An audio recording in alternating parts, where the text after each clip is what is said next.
Excellent. Mais vous savez que le moment qu'on vient de vivre, c'était quand même un moment précieux, n'est-ce pas? Amen. Moi, je trouve que ça dévoile un peu le cœur de l'Église ici. On voit tout de suite que l'électricité, bon, ça tombe en panne, il n'y a plus de lumière, il n'y a plus d'image, mais qu'est-ce qui reste, c'est la lumière de Dieu qui est dans notre cœur. Et tout de suite, les gens ne commençaient pas à se plaindre, vous avez tous continué à louer et adorer le Seigneur. Pasteur Ken, m'avoue, a si bien géré la situation avec... Amen. Est-ce qu'on peut remercier le Seigneur? Alléluia. Et on est prêt parce que même si ça tombe en panne encore, il n'y a pas de problème, on va continuer. Mais Dieu est bon et c'est Jésus qui bâtit son Église. Et c'est ça la chose qui est venue dans mon cœur. Et je voulais vous en parler justement parce que en Actes chapitre 11, nous avons l'histoire, et ça c'est une petite introduction, c'est pas le message d'aujourd'hui, mais pendant qu'on était dans la noirceur, en étant dans la lumière, je pensais à l'église d'Antioche. L'église d'Antioche qui était une église fondée avec des gens qui étaient pas seulement les Juifs, mais aussi les Grecs, des non-Juifs. C'était vraiment une église internationale, des gens de plusieurs races, des gens de plusieurs cultures qui étaient tous ensemble dans un seul lieu. Et c'était une église importante. Et en fait, c'est là où les croyants ont été appelés pour la première fois les chrétiens.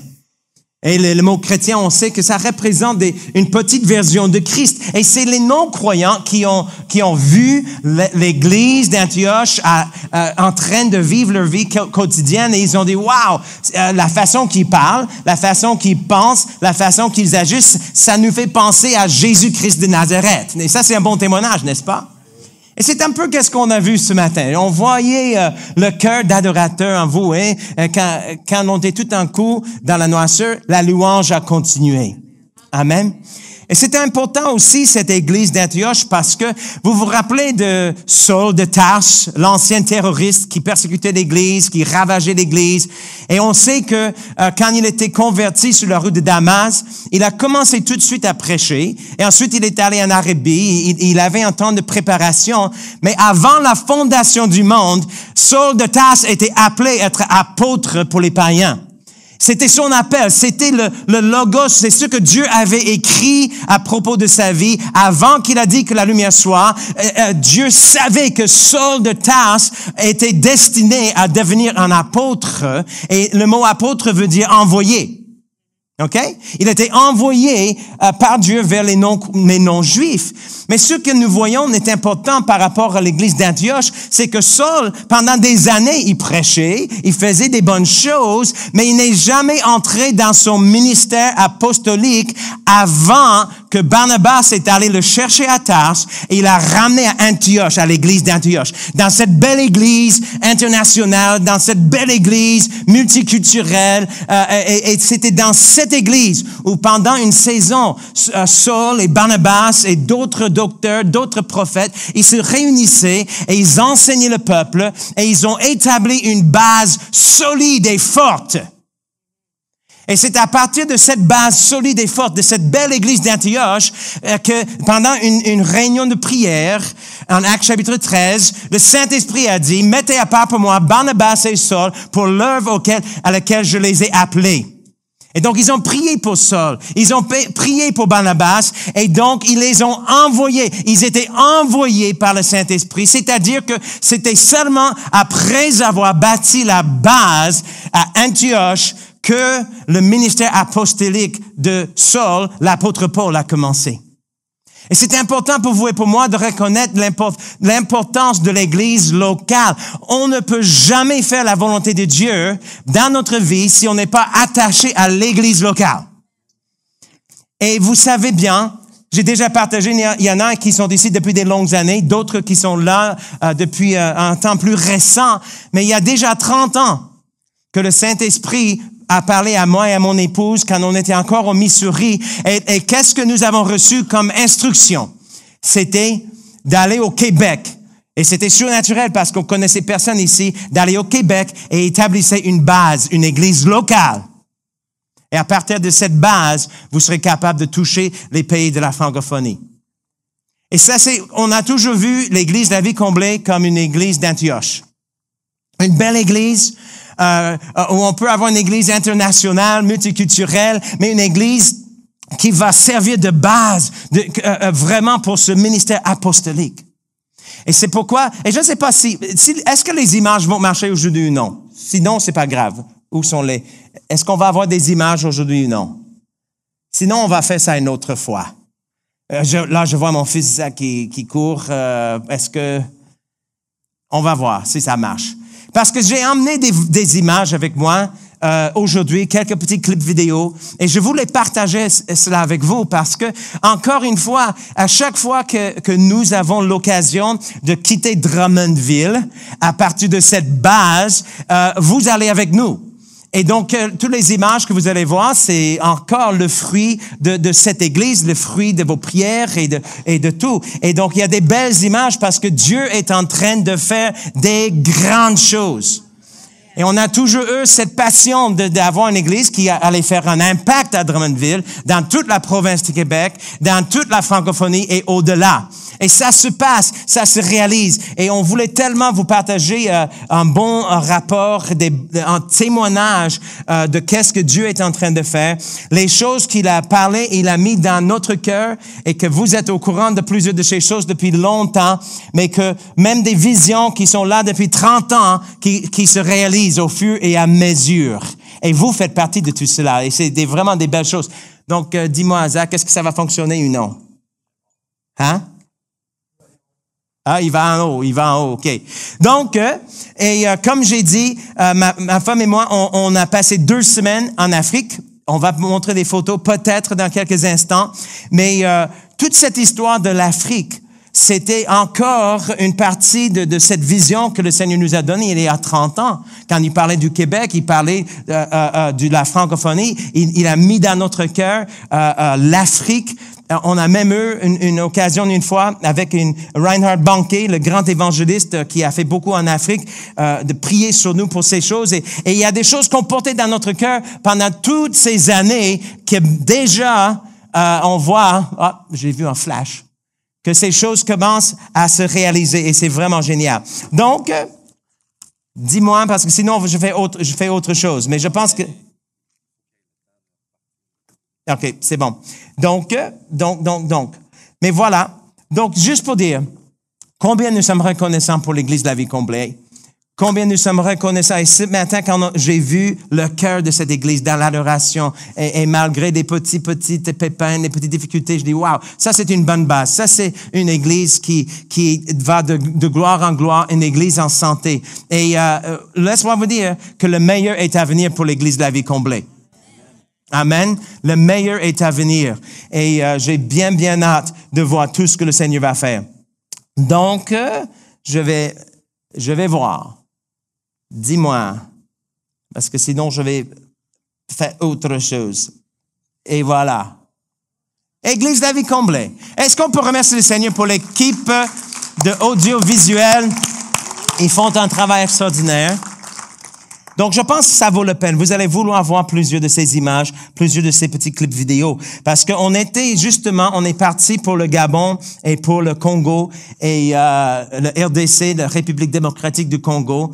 Et vous savez que le Congo, c'est le plus grand pays francophone au monde. 91 millions d'habitants. La ville de Kinshasa a 12 millions, c'est plus grand que Paris. Et on a une porte ouverte qui est extraordinaire et cette église fait partie de cette œuvre et c'est vraiment génial.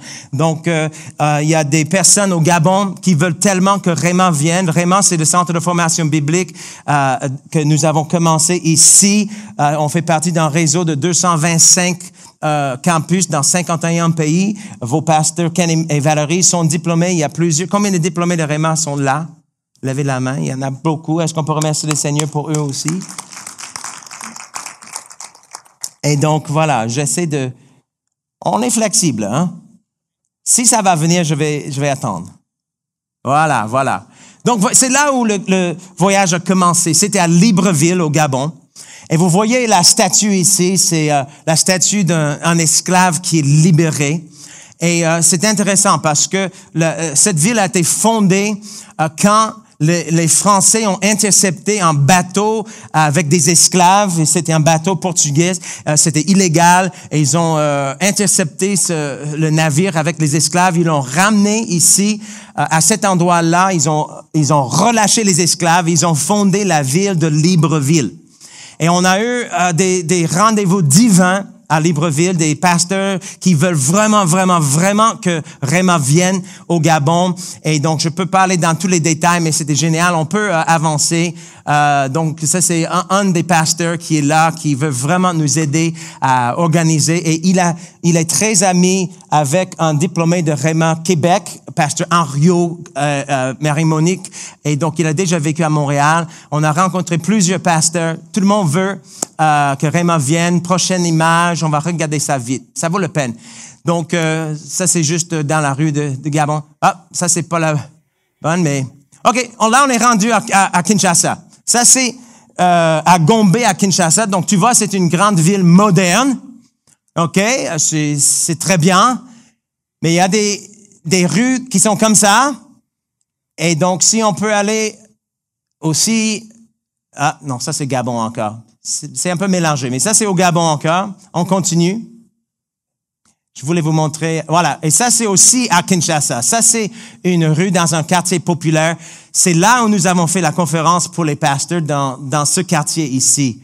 Et vous allez voir tantôt qu'il y a 800 pasteurs de partout à Kinshasa qui sont venus pour cette conférence. Donc, tu vois, les conditions ne sont pas magnifiques. OK? Et là, on a prêché pour... Ça, c'est Pasteur Frédéric. Combien de vous connaissez Pasteur Freddy et son jumeau est encore ici à Montréal. Il est diplômé de Réma, Québec. Donc, il est venu ici à Drummondville pour se faire former. Et maintenant, son frère est à Montréal et il est à Kinshasa. Il a parti déjà à 4 églises. Son épouse Bijou, elle est vraiment Bijou aussi. Et donc, prochaines images, qu'est-ce qu'on a? Ah oui, ça c'est dans l'église de Pasteur Freddy à Kinshasa. Ça c'est dimanche il y a 2 semaines. Après ça, on a une autre image si on avance. Ah oui, ça c'est la conférence des dames. 700 femmes sont venues. Pasteur Tania a prêché. On n'a pas le son de ça, mais regarde.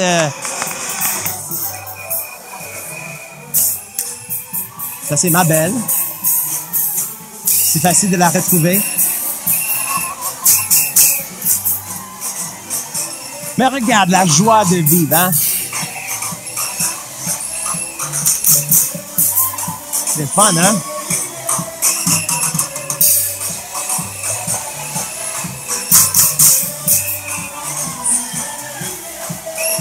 Donc, tu vois même le balcon. Il y avait 700 femmes. En feu.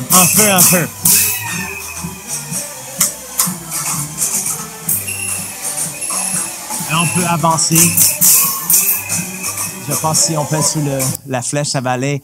Donc, voilà, c'est pas le bon ordre. Mais ça, c'est au Bas-Congo. On a aussi fait un voyage à 3 heures, presque 4 heures de route de Kinshasa. Je vais vous parler de ça. Les personnes sont venues. Il y en a qui ont marché 80 kilomètres dans la noirceur pour venir. Il y a d'autres qui sont venus en pirogue pour assister à la réunion. Et vous allez voir, mais malheureusement, l'ordre n'est pas bon, mais on va avancer, voir qu'est-ce qu'on a. Prochaine image. Voilà. Mais ça, on avait 800 pasteurs et leaders qui sont venus parce qu'ils veulent vraiment que Réma vienne au RDC et ils sont venus de partout dans la ville. De la ville de Kinshasa, 12 millions, 15 départements dans la ville. Ils ont organisé et mobilisé les équipes dans chaque secteur de la ville et ils sont venus 800 en nombre et il y en a beaucoup qui représentent des réseaux des églises. Donc, il y a 800 là, mais ils représentent des dizaines et des dizaines de milliers des chrétiens. Ils ont tellement faim et soif. Donc, ça, c'est une autre... On va avancer.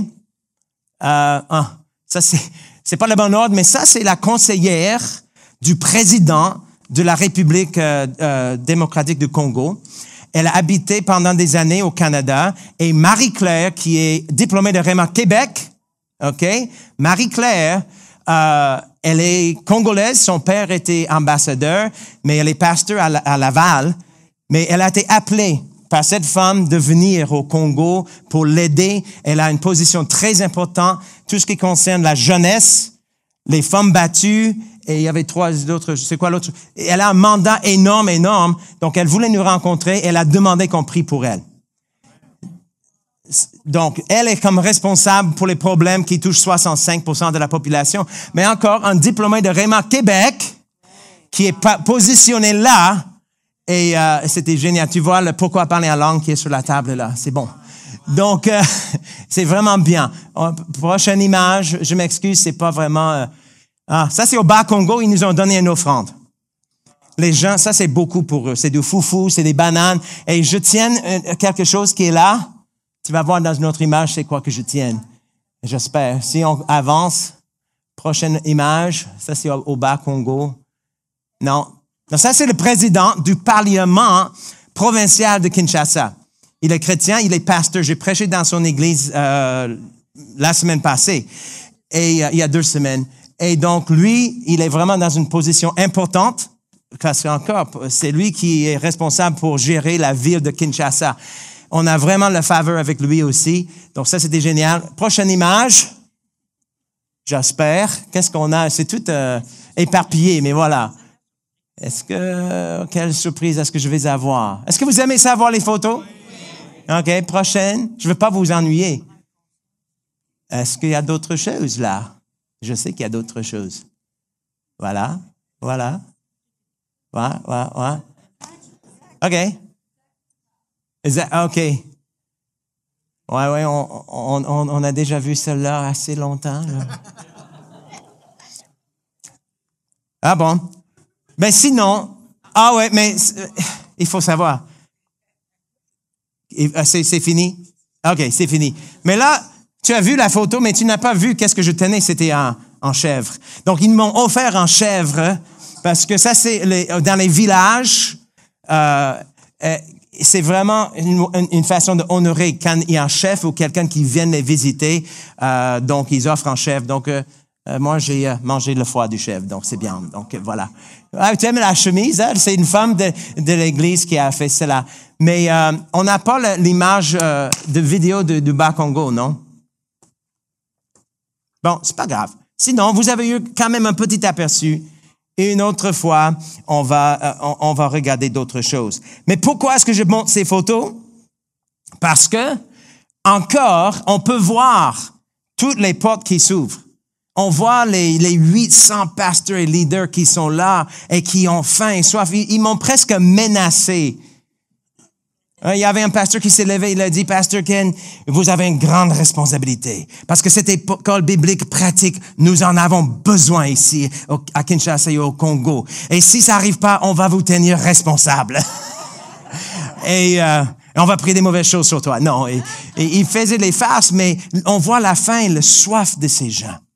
Et c'est triste qu'on peut pas montrer le vidéo des gens qui ont marché toute la nuit et qui ont fait les pirogues et ils sont pleins de feu. Et voilà, mettre le son. Ça, c'est après avoir marché 80 km dans la nuit.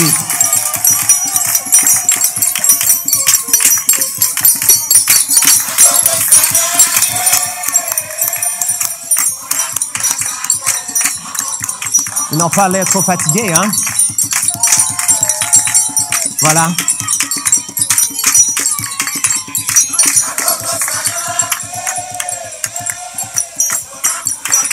En tout cas, juste pour dire, ils sont en feu. Est-ce que vous savez qu'est-ce que j'ai prêché pour eux?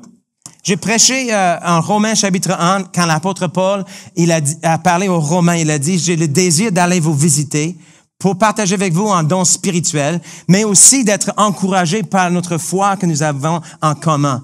Et ce que j'avais vraiment à cœur, parce que je voyais ici, et ce que nous constatons beaucoup au Congo et dans les autres pays de l'Afrique francophone, ils ont eu quand même beaucoup d'évangélisation. Il y a beaucoup des églises, mais la majorité des pasteurs n'ont jamais été formés. Ils n'ont aucune formation. Donc, il y a beaucoup des fausses doctrines, beaucoup des problèmes de la doctrine.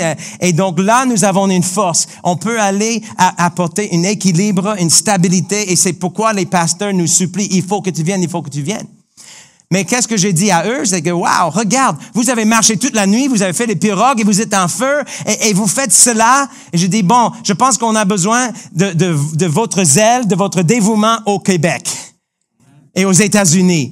Donc, j'ai dirigé ce groupe-là dans un temps de prière et ils ont prié pour le Québec et l'Église québécoise. Ils ont prié pour l'Église américaine aussi.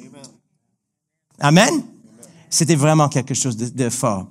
Mais en tout cas, tout cela pour dire, merci de prier pour cette œuvre, parce que vous faites partie de cette œuvre. Je m'en souviens quand nous sommes venus au Québec en 1994, notre Église au Missouri, le pasteur, les anciens nous ont entourés. Ils ont imposé les mains sur nous. Toute l'assemblée ont tendu les mains vers nous et ils ont prié pour nous. Ils ont prié pour notre protection. Ils ont prié pour que l'œuvre que Dieu avait ordonnée soit accomplie. Et c'est ça qu'on compte sur cela à chaque fois qu'on quitte, parce que des fois, il y a des combats. Amen. La deuxième soirée que j'étais là, j'étais piqué 3 ou 4 fois par des moustiques et il y avait une soirée où la salle commençait à tourner comme ça en rond. Et je ne sais pas exactement qu'est-ce qui s'est passé, mais on a pris le nom de Jésus et je suis en pleine forme aujourd'hui. Amen. Donc, mais Dieu est bon. Et Jésus bâtit son Église. Et c'est pourquoi j'ai à cœur de partager avec vous quelque chose concernant l'Église et concernant le pouvoir et l'autorité que l'Église a ici sur la terre. Et le titre du message que j'avais dans mon cœur, je ne vais pas prêcher longtemps, mais c'est « Vous avez les clés. Qu'attendez-vous? » Tout le monde dit « J'ai les clés. » J'ai les clés. Amen. Et en Apocalypse, chapitre 1, verset 8, maintenant, je comptais pas prêcher ça dans la noirceur. Je dis, je fais autre chose, mais là, je reviens à plan A. Donc, je vais juste ouvrir mes notes. Est-ce que vous êtes là avec moi?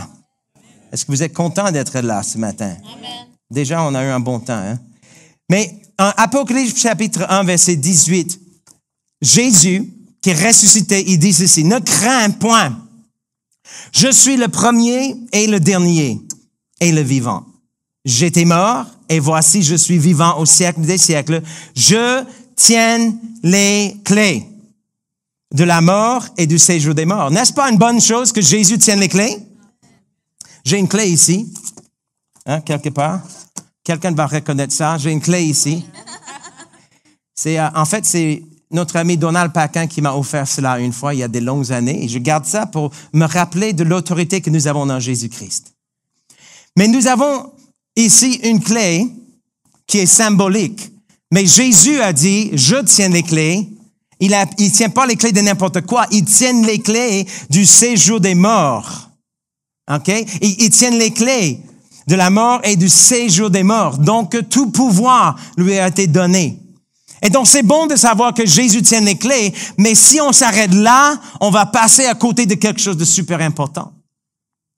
Parce que Jésus a dit également en Matthieu chapitre 16, il a dit ceci, et sur cette pierre, je bâtirai mon église, et que les portes du séjour de mort ne prévaudront point contre elle. Et verset 19, Jésus a dit, et parle à ses disciples, je te donnerai les clés du royaume des cieux, et ce que tu lieras sur la terre sera lié dans les cieux, et ce que tu délieras sur la terre sera délié dans les cieux.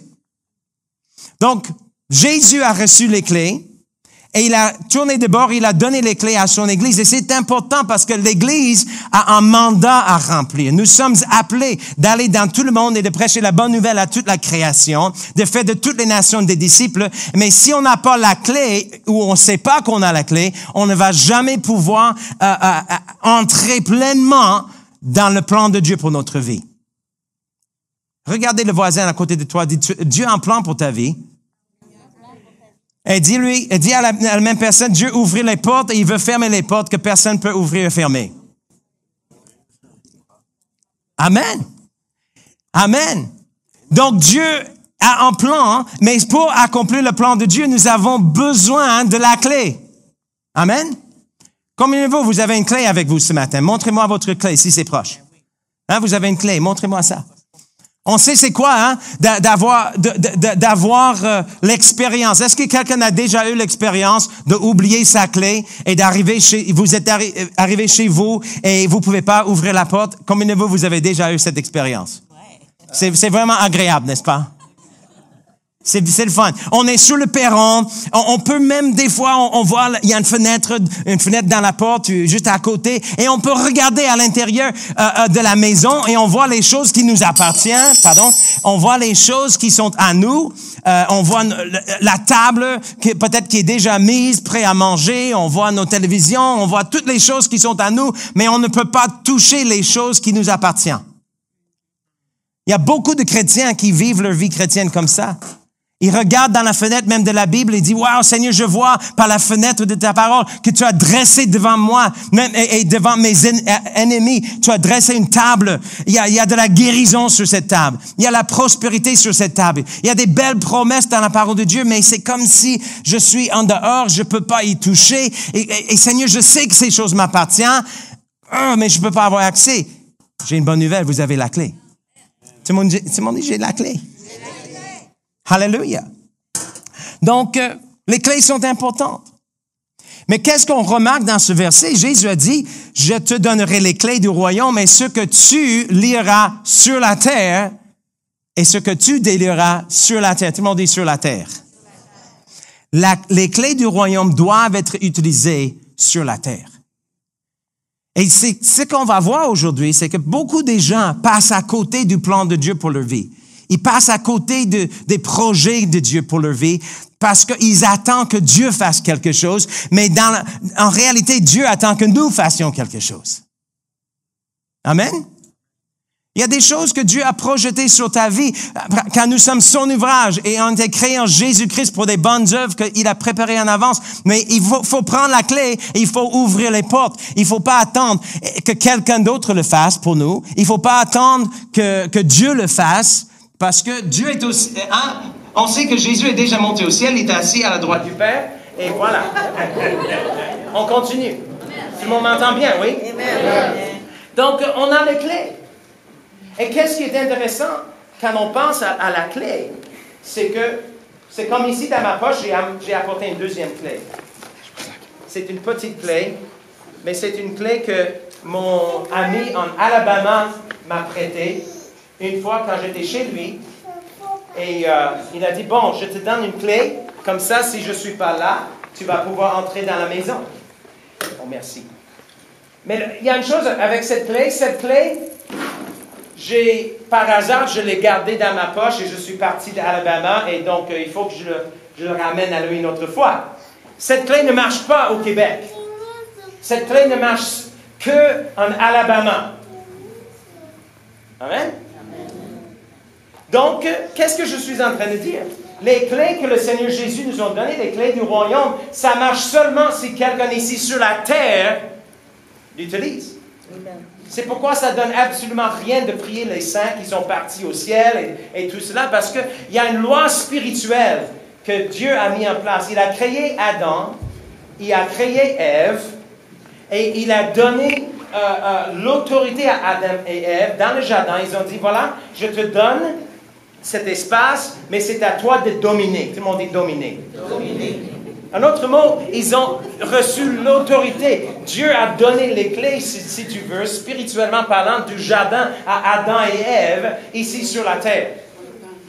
Mais quand Adam et Ève, ils ont péché, ils ont désobéi à Dieu, ils ont remis les clés du jardin, ils ont remis l'autorité entre les mains de Satan. Et ça, c'est pourquoi, mes amis, qu'aujourd'hui, sur la planète Terre, il y a tant de guerres, tant de souffrances, tant de pauvreté, tant de maladies. C'est parce que Adam et Ève, le premier Adam, il a donné les clés à Satan. Mais la bonne nouvelle, c'est que le deuxième Adam, Jésus-Christ de Nazareth, là où le premier Adam a échoué, Jésus a réussi. Et Jésus-Christ, et c'est pourquoi il a dit, j'étais mort, mais je suis vivant et je tiens les clés. J'ai repris les clés de Satan. Amen. Et c'est là où il a dit, je bâtirai mon église.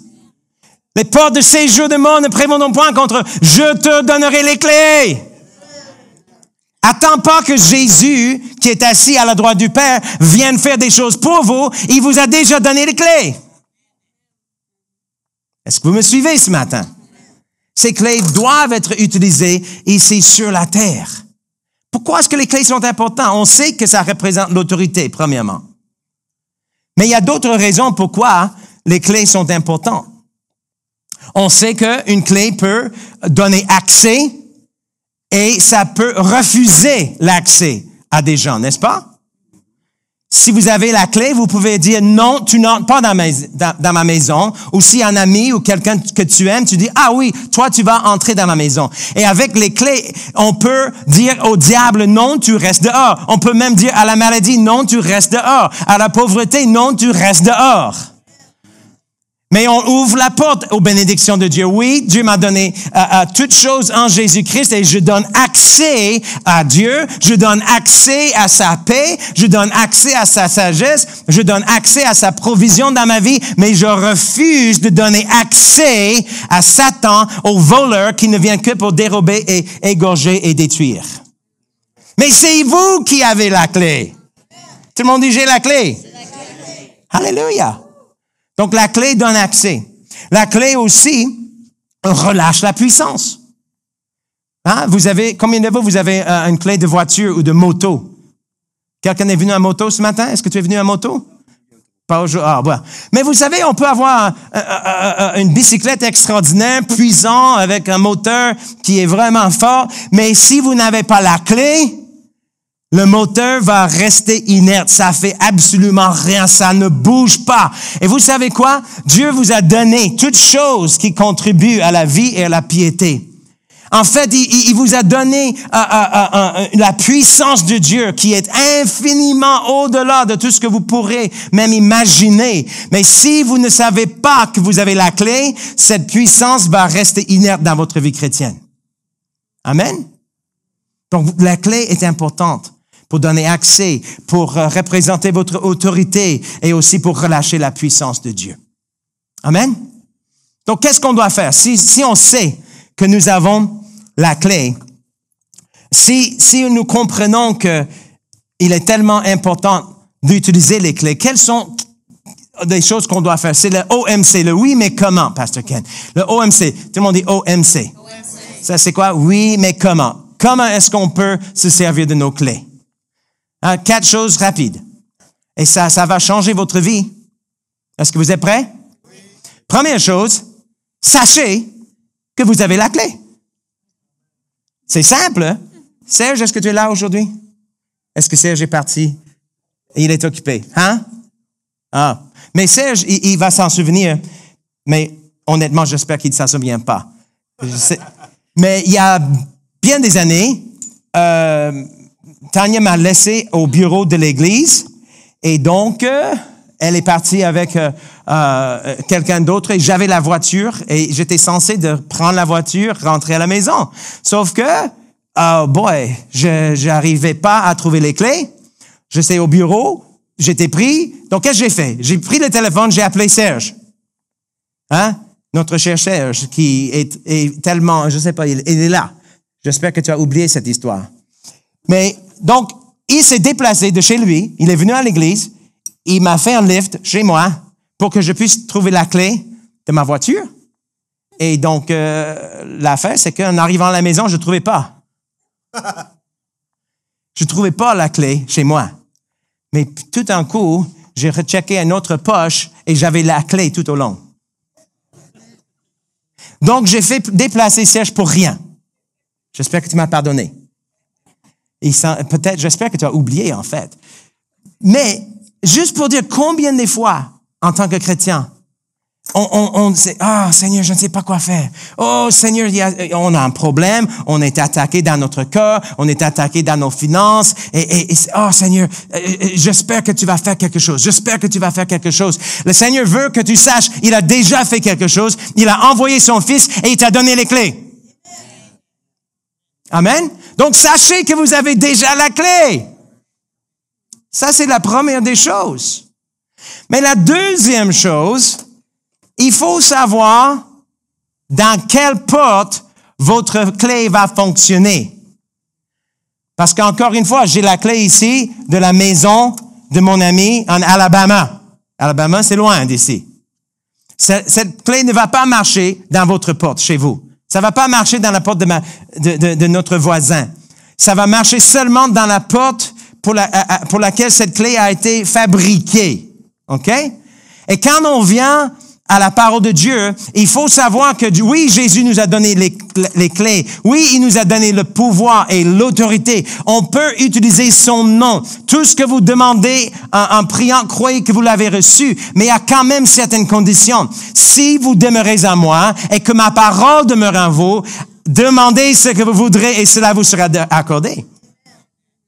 Le problème, c'est qu'il y a des chrétiens qui lisent juste une partie de la Bible et disent « Oh, j'ai la clé. Oh, j'ai l'autorité. Oh, tout ce que je demande va m'être accordé. » Ils commencent à demander des choses stupides. Oh, Seigneur, j'aimerais vraiment avoir un Rolls-Royce, donc transforme mon Chevrolet en Rolls-Royce au nom de Jésus. Ça va pas marcher. Parce que la clé n'est pas faite pour ça. La clé est faite pour donner accès aux promesses de Dieu. Alors, vaut mieux ouvrir votre Bible et trouver les portes dans lesquelles la clé marche. Cherchez une promesse spécifique. Vous êtes malade dans votre corps, vous avez beaucoup de promesses. Le psaume 103 qui dit « Mon âme bénit l'Éternel. Mon âme bénit l'Éternel. N'oublie aucun de ses bienfaits. C'est lui qui pardonne toutes tes iniquités et qui guérit toutes tes maladies. » Amen. On sait que par les meurtrissures de Jésus, nous avons été guéris. On sait, il y a beaucoup de promesses, donc la clé va marcher dans la porte de la guérison. Et mon Dieu pourvoira à tous vos besoins selon sa richesse avec gloire en Jésus-Christ. La clé va marcher dans la porte de la provision. Amen. Quelqu'un parmi vous, est-ce qu'il manque de la sagesse qui demande à Dieu? Mais qui demande avec foi, sans douter. Ah, la clé va marcher dans la porte de la sagesse. Amen. Mais la clé ne va pas marcher dans n'importe quoi. Il faut trouver une promesse. Donc, sachez que vous avez la clé. Tout le monde dit, j'ai la clé. Et maintenant, c'est à vous de prendre votre Bible et de fouiller et de chercher et de, ah, ça c'est une porte qui m'appartient. Ah, ça c'est une porte qui m'appartient. Ah, ça c'est une promesse. Amen. Et donc, la troisième chose, si on veut bien se servir de notre clé, n'attendez pas que quelqu'un d'autre le fasse pour vous. Est-ce que vous êtes là? Encore.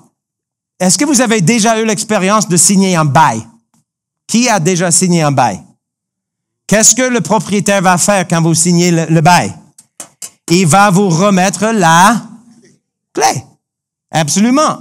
Donc, vous êtes tout content, vous signez le bail. Voilà, monsieur, voilà, madame, bienvenue chez vous. Et donc, vous êtes tout content, tout feu, tout flamme. Vous vous rendez à votre nouvel appartement, votre nouvelle demeure. Vous êtes là devant la porte et dites, ah, enfin chez moi. Vous sortez la clé et ensuite vous sortez le téléphone et vous appelez votre propriétaire. Monsieur le propriétaire, je suis arrivé. Oui. Mais est-ce que vous pouvez venir ouvrir la porte pour moi? Vous avez la clé.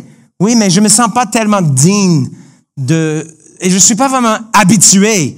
Et étant donné que c'est vraiment votre appartement, c'est votre clé en réalité, est-ce que vous pouvez venir, même s'ils viennent avec réticence, il va vous regarder comme, c'est quoi votre problème? Il ouvre la porte pour vous, vous faites dodo, vous réveillez le matin, c'est le temps d'aller au travail, vous dites, ah, monsieur le propriétaire, je dois quitter, pouvez-vous venir barrer la porte pour moi?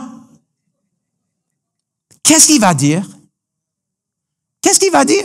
Il a dit, vous avez la clé! Amen? Combien de chrétiens? Pasteur, peux-tu venir prier pour moi? Oh, mes frères, mes sœurs, prie pour moi, prie pour moi. C'est correct, on peut prier les uns pour les autres. La Bible en parle. C'est pas mauvais de prier les uns pour les autres, mais savez-vous quoi, mes amis? Des fois, on a besoin de prendre la clé qui est déjà dans notre possession. On a besoin de prendre notre Bible et de savoir dans quelle porte ça va marcher. Et nous avons besoin de dire, qu'est-ce que Jacques a dit? Vous n'avez pas parce que vous ne demandez pas. La Bible dit pas, vous n'avez pas parce que votre pasteur n'a pas demandé. Vous n'avez pas parce que les autres membres de l'Église n'ont pas demandé pour vous. Non, vous n'avez pas parce que vous ne demandez pas. Et il dit, c'est pourquoi il dit, soumettez-vous à Dieu et résistez le diable et il va fuir loin de vous. Alléluia. Tout le monde dit, j'ai la clé. Amen. Je sais que je l'ai. Je sais dans quelle porte ça va marcher. Je ne vais pas attendre quelqu'un d'autre. Alléluia. Et donc, finalement, on prêche pas long ce matin. Parce qu'on ne sait pas à quel moment les lumières vont s'éteindre. Et on reste très flexible aujourd'hui. Pasteur Mafou a donné un très bon exemple de comment faire ça. Impressionnant. Mais, vous savez quoi? Il y a une autre chose. Oui, je sais que j'ai la clé. Oui, je sais dans quelle porte ça marche. Oui, je sais que c'est à moi de demander. C'est à moi de prendre mon autorité. Je ne peux pas attendre que les autres le fassent pour moi. Mais il y a une quatrième chose à propos de cette clé qu'il ne faut pas oublier. L'apôtre Paul a dit quelque chose en 1 Corinthiens chapitre 16. Il a dit, et je pense que je l'ai, hein. Voilà. Ah, wow, ça marche encore. Car une porte grande et d'un accès efficace m'est ouverte. Et quoi? Les adversaires sont nombreux. Donc ça, c'est important. Parce que des fois, on a donné l'impression aux gens et on cite le verset que Dieu va ouvrir une porte que personne ne peut fermer. Il va fermer les portes que personne ne peut ouvrir. Et on donne l'impression que, wow, quand Dieu ouvre la porte, papa, ça va être tellement facile et tellement simple. Mais on a juste à regarder dans la Bible. Même quand Dieu a ouvert une porte dans le fleuve Jourdain et ils ont marché à sec, à l'autre côté du fleuve, il y avait quelque chose qui les attendait. Une ville fortifiée, les géants. N'est-ce pas? Et encore, une fois je méditais ce verset, je dis, wow, je crois qu'on a besoin de changer l'image dans notre tête. Parce qu'il y avait deux images que j'ai vues dans ma tête quand je méditais cela. Première image, c'est comme dans les films romantiques où monsieur, madame, ils vont se marier et donc après les noces, monsieur arrive devant la porte de leur nouvelle demeure, là où ils vont vivre longtemps et avoir beaucoup d'enfants et tout cela, mais avec sa chérie dans ses bras et ils vont franchir la porte de la nouvelle maison. Et puis, vous savez le reste. Mais est-ce que c'est vraiment comme ça quand on utilise ces clés ici sur la terre? Une chose à savoir, on n'est pas encore au ciel, mes amis. Il y a une œuvre à faire ici sur la terre. Que ta volonté soit faite ici sur la terre comme au ciel. Mais à chaque fois qu'on ouvre une porte, ça serait pas comme le mari qui amène sa chérie dans le salon et dans la chambre pour la première fois. Ça, c'est plus comme une équipe tactique des policiers ou un squad des soldats. Et vous avez déjà vu dans ces films aussi qu'ils savent qu'en arrière de cette porte, il y a l'ennemi. Donc, tout le monde prend une position avec mitraillette. Quelqu'un d'autre va avoir quelque chose pour faire exploser, pour faire sauter la serrure. Et donc, boum, explosion. Tout le monde entre et on va tuer tous ceux qui sont en arrière de la porte. Là, on prend possession. Pasteur Ken, j'aime pas ça. Dis-moi que moi, j'aime beaucoup mieux la nuit de noces. La nuit de noces, c'est plus tard. Amen. Parce qu'un jour, justement, c'est ça. On va avoir les noces de l'agneau, n'est-ce pas? On va célébrer une fois qu'on entre dans la porte de la ville céleste. Il y aura plus d'adversaires, il y aura plus d'ennemis. Mais tant et aussi longtemps que nous sommes ici sur la planète Terre, il y aura toujours un adversaire. La porte est grande ouverte, mais les adversaires sont nombreux. Je suis chrétienne depuis l'âge de 10 ans, j'ai 52 ans. Laisse-moi vous dire que la vie chrétienne est belle, mais la vie chrétienne n'est pas toujours facile. Amen. Dans les 42 ans de ma vie chrétienne, les adversaires, j'en ai vu. Et j'en vois encore. Mais j'ai pas peur. Pourquoi? Parce que j'ai la clé. Et je peux dire non, au nom de Jésus, tu lâches prise. Tu lâches prise. C'est comme l'autre jour, je me suis réveillé à Kinshasa et j'ai jamais eu les symptômes comme j'avais là. c'est comme j'étais immobile dans le lit et je regardais et le plafond faisait et les murs faisaient et je me sentais vraiment pas bon. Pas bien. Pas bon non plus. Et ma femme, hey, on a besoin de prendre autorité. Et c'est ça qu'on a fait. Et heureusement, j'ai une épouse qui sait qu'elle a aussi les clés aussi. Donc, tous les deux, on dit, au nom de Jésus, tu vas lâcher prise. Et là, parfait. Aucun problème. Mais on a besoin de savoir des adversaires. Il y a quelqu'un qui n'était pas content qu'on soit à Kinshasa. Hein? Quand nous sommes allés en Haïti pour commencer vraiment en Haïti, quelqu'un qui n'était pas content, je peux te raconter des histoires. Et je peux vous dire, en 94, quand nous sommes arrivés ici au Québec, il y avait beaucoup de démons qui n'étaient pas contents qu'on arrive là. Beaucoup. Mais nous avons les clés. Nous avons les clés. Vous avez les clés. Est-ce qu'on peut se lever et prier ce matin? Alléluia. Alléluia. Sachez que vous avez les clés. Sachez dans quelle porte ces clés vont marcher. N'attendez pas que quelqu'un d'autre le fait pour vous. Et soyez vigilants. Il y a des adversaires en arrière de la porte. Amen. Est-ce que ça vous a aidé un peu ce matin? Mais je voulais partager cela parce que Jésus a dit, vous avez les clés dans le contexte de Matthieu 16, je bâtirai mon église. Et ce matin, j'ai commencé en disant, wow, cette église, c'est comme l'église d'Antioche. Cette église a un appel apostolique. Cette église est appelée à implanter d'autres églises, à former d'autres serviteurs et de faire un impact, pas seulement à Drummondville, mais aussi dans toute la province du Québec et dans les autres pays francophones. Et donc, on le voit, le Seigneur est en train de réaliser cette vision. Amen. On voit l'église ici, à Drummondville, qui devient de plus en plus forte. On voit l'impact qui est en train d'être accompli ici au Québec et puis dans les autres pays aussi. C'est son œuvre, c'est son église. Une chose que ma femme et moi, on a partagé avec les 800 pasteurs à Kinshasa. Parce que voici le problème qu'on voit souvent dans certains pays. Il y a beaucoup de personnes qui prennent pas le temps de chercher la volonté de Dieu pour leur vie et pour leur ministère. Il y a beaucoup de pasteurs ils s'autoproclament pasteurs. Moi, je veux être pasteur. Ils vont s'autoproclamer. On peut pas. Les choses de Dieu sont saintes. L'appel de Dieu est saint. La vision, la mission de Dieu pour chaque église est saint. C'est précieux. Et c'est pas nous. Il y a une voie qui semble être bon à l'homme, mais l'issue de cette voie, c'est la mort. Et c'est là où on a besoin du Seigneur. Tu veux bâtir ton église comme tu veux la bâtir. Et Seigneur, tu nous as donné les clés. Mais Seigneur, on veut construire et on veut bâtir selon ton plan, selon ton dessein. Seigneur, c'est pas par hasard que nous sommes là aujourd'hui.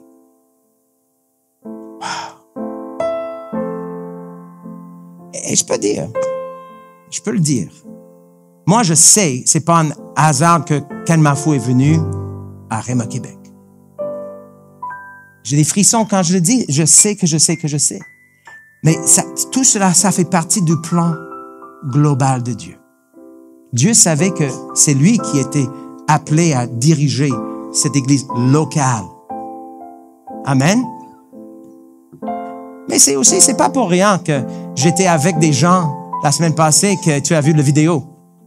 Quand ils ont su que c'est en quinois, c'est comme, il faut qu'ils viennent au moins nous avec la parole de Dieu.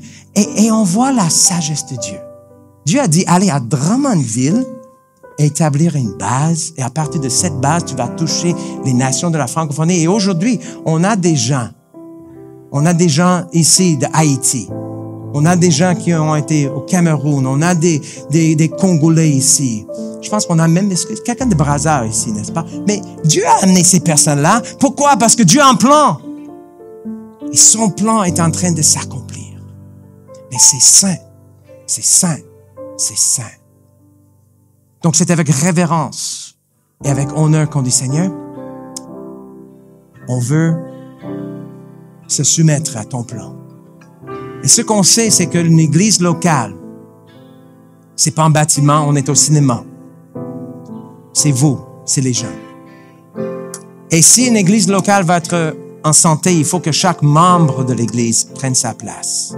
Il faut que chaque individu reconnaisse l'autorité qu'ils ont reçue. Mais premièrement, il faut que chaque personne reconnaisse que Seigneur,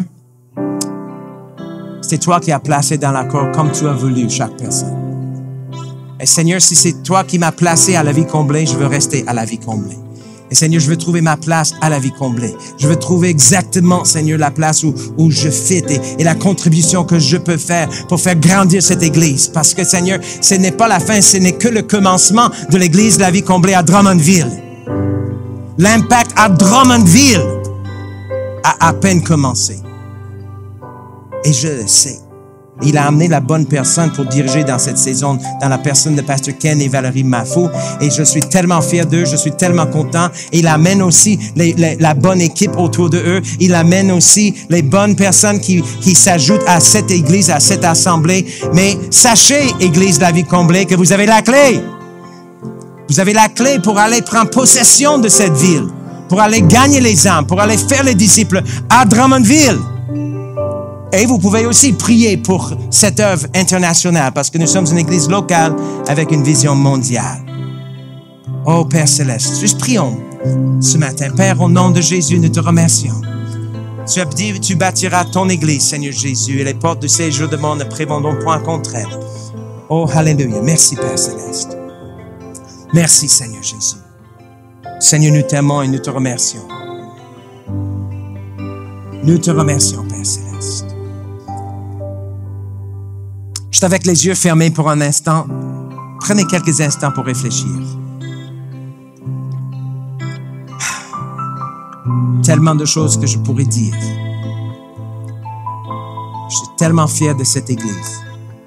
Et on a vu juste un petit aperçu du cœur de cette Église quand on a perdu le courant. Mais c'est rien comparé à ce que vous allez voir dans les jours à venir. Parce que vous avez les clés. Et avec Jésus, vous allez travailler avec lui, pas pour lui, mais avec lui, pour bâtir cette église à Drummondville, qui va toucher toute la province du Québec, qui va toucher tous les pays de la francophonie, qui va aller même au-delà. Père, au nom de Jésus, je te remercie. Père, je prie pour Pasteur Ken, au nom de Jésus. Étendez vos mains vers votre pasteur aujourd'hui. Père, au nom de Jésus, je te remercie. Que tu remplisses, Seigneur, Pasteur Ken Mafou, Seigneur, de la connaissance de ta volonté avec toute sagesse et intelligence spirituelle comme jamais auparavant, Seigneur. Seigneur, merci pour un nouvel élan, Seigneur. Déjà, on voit le progrès de sa foi, le progrès dans son ministère. Mais Seigneur, nous te remercions pour une nouvelle saison, Seigneur, fructueuse comme jamais auparavant. Merci pour chaque membre de l'équipe qui l'entoure. Merci pour chaque membre de cette Église qui a une contribution à faire. Et merci que cette Église va faire un impact dans cette ville comme au-delà de tout ce qu'on pourrait demander ou même imaginer. Au nom de Jésus. Au nom de Jésus. Alléluia. Juste restons sensibles à l'Esprit Saint ce matin. Restons sensibles à l'Esprit Saint. Lèvons les mains juste un instant. Louons le Seigneur. Oh Père, nous te remercions pour cette Église. Nous te remercions, Seigneur, pour le mandat que tu as donné à cette Église. Nous te remercions, Seigneur, pour les gens que tu as ajoutés à cette Église. Nous te remercions, Seigneur, qu'on entre dans une saison pas juste d'addition, mais de multiplication, Seigneur. Cette Église va se multiplier, Seigneur Jésus. Se multiplier au nom de Jésus. Alléluia. La multiplication au nom de Jésus. Alléluia.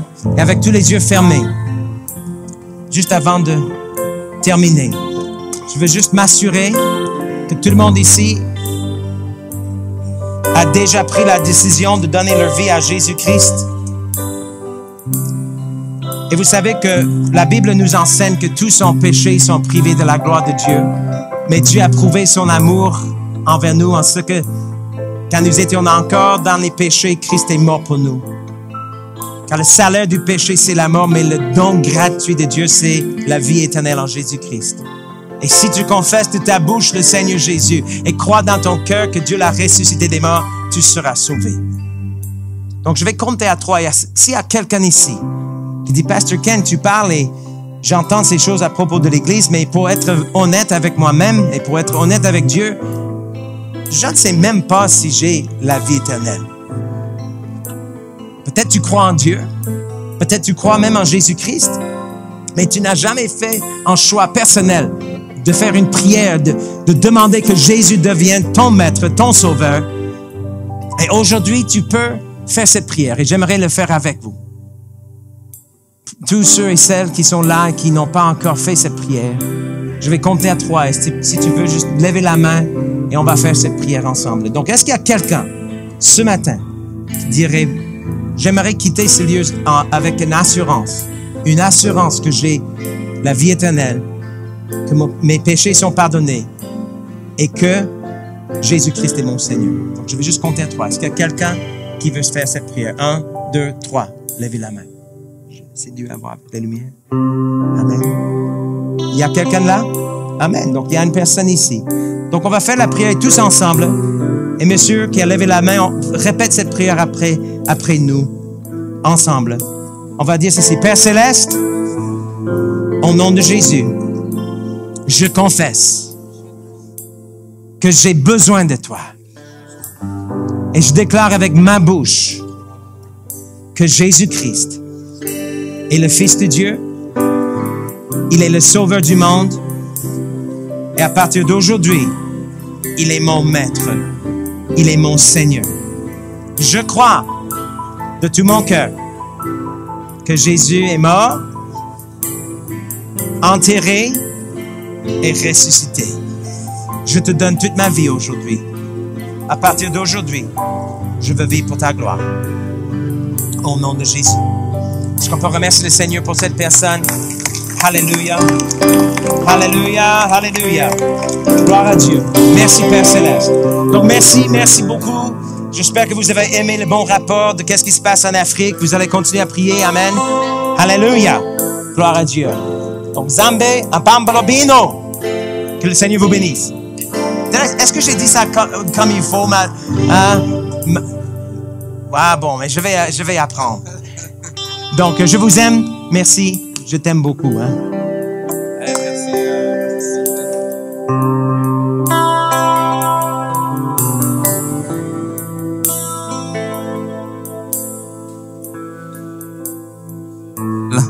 Pour la semaine prochaine, manquez pas. Okay, le révérend Kitambal Mafou qui va être là pour apporter la parole. Merci encore pour ce matin. Prenez vos clés, saisissez vos clés. Amen. Puis, n'oubliez pas que le petit épisode qui s'est passé ce matin, rapportez ça à la maison dans le sens de... Il y a peut-être des choses que vous avez besoin de lâcher prise dans vos vies pour revenir à l'essentiel. Au cœur de la louange, au cœur de votre vie avec le Seigneur. Amen. Soyez bénis, bonne semaine.